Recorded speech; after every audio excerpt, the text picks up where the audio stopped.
rakyat kita. Mereka harus memberikan kontribusi yang banyak dalam rangka memajukan pembangunan Kota Banda Aceh.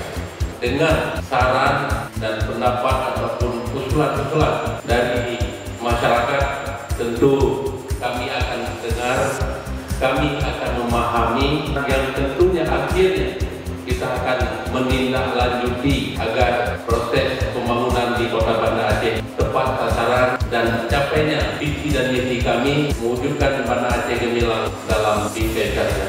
Program Wali Kota menjawab dengan resmi kita luncur